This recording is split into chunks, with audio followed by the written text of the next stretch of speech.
Have you ever wondered how to correct your partner without hurting their feelings? Well, you're in the right place.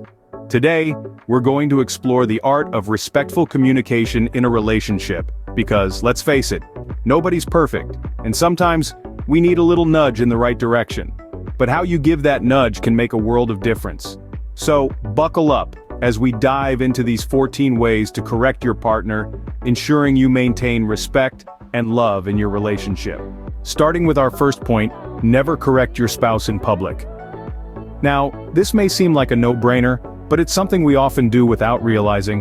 When we correct our partner in public, it can make them feel embarrassed, belittled, or even humiliated. It's important to remember that everyone makes mistakes, and it's not our job to highlight these in front of others. Instead, try to find a private moment to discuss the issue. This approach shows respect and consideration for your partner's feelings. Moving on to our second point, it's crucial not to raise your voice when correcting your spouse. Shouting can escalate a small disagreement into a full-blown argument, and it rarely resolves the issue at hand.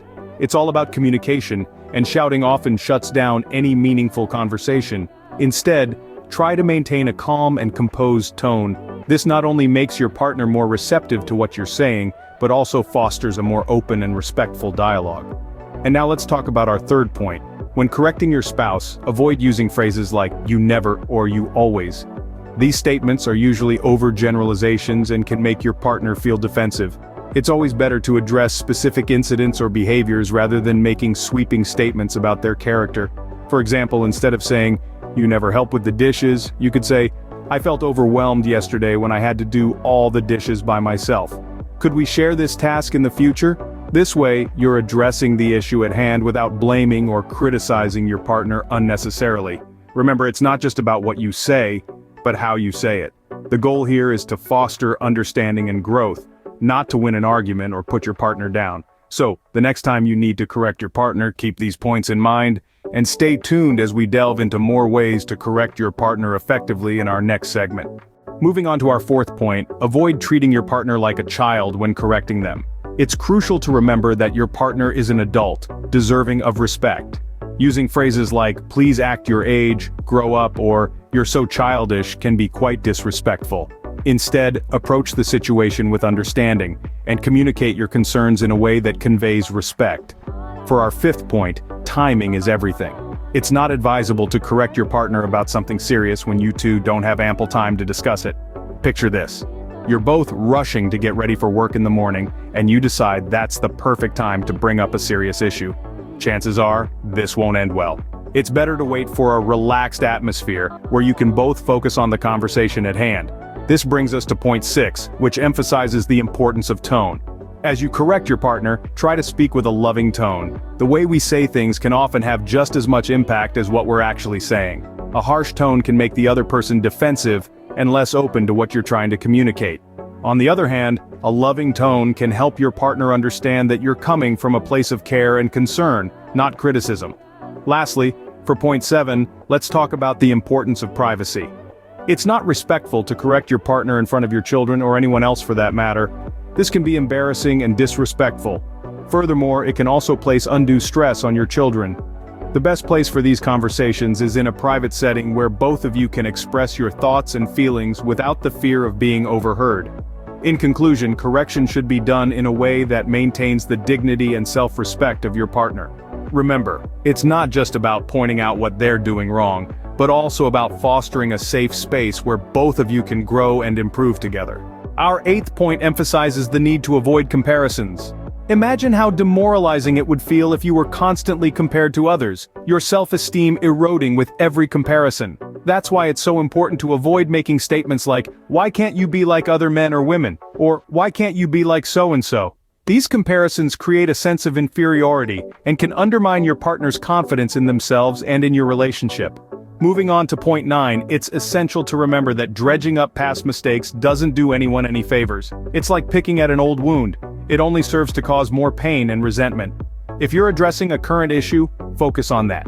Don't let the past cloud your judgment or fuel your anger. Now, on to our 10th point, which can't be emphasized enough. Praise your partner more than you give criticism. It's all too easy to focus on the negatives, but remember, your partner is not just the mistakes they make. They have strengths, they have good qualities, and they deserve to be recognized for them. A culture of appreciation is one of the strongest foundations for a healthy relationship. So, shower your partner with praise and let the criticism be the exception, not the rule. Lastly, but definitely not least, our 11th point is about love. As you correct your partner, it's vital that they never doubt your love for them. You can ensure this by prefacing your correction with a simple yet powerful phrase like, "You know I love you, right?" followed by the issue you want to address. This way they understand that your intention is not to hurt, but to help them grow. It's crucial to make your partner feel loved and valued even when you're correcting them. Remember, love isn't just about the good times, it's about growing together, and sometimes that growth comes from loving correction. It's not always easy, but with patience, understanding, and compassion, it's entirely possible. Point 12 reminds us not to let our emotions take charge. It's easy to get swept up in a wave of irritation or anger. These emotions are natural, but when they steer the conversation, the results can be destructive. Instead, take a moment to breathe, gather your thoughts, and approach the situation with a clear, calm mind. This way your words will be rational, your tone will be controlled, and your message will be understood. Moving on to point 13, it's important to remember that most adults don't take correction lightly. It's not a personal attack, but it can feel like one. Expect your spouse to justify their actions or even push back against your comments. This is a natural part of the process, and it's crucial to handle it with grace and understanding. Keep your tone gentle and your words respectful. If you do, your spouse is more likely to be receptive to what you have to say. Our final point, point 14, is a critical one. Once you've corrected your spouse, it's important not to police them. This means not constantly checking to see if they've made the changes you've suggested or criticizing them when they slip up.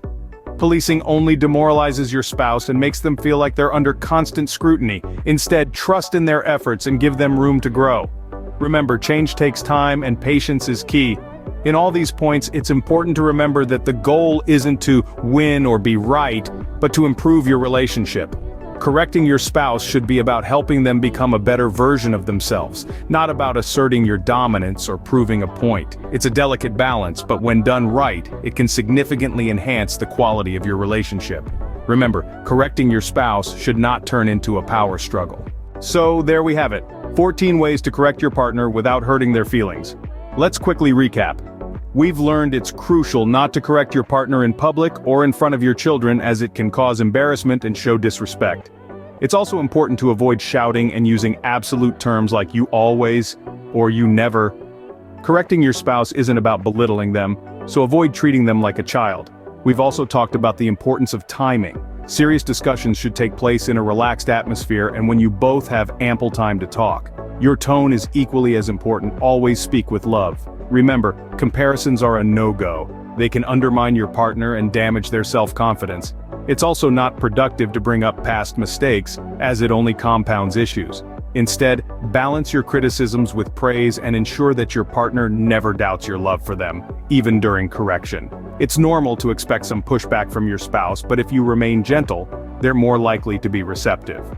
Lastly, don't police your partner once you've corrected them. This can demoralize their efforts to improve. If you found this video helpful, give it a thumbs up, subscribe to our channel, and stay tuned for more content like this. Remember, communication is key to a successful relationship. Thank you for watching.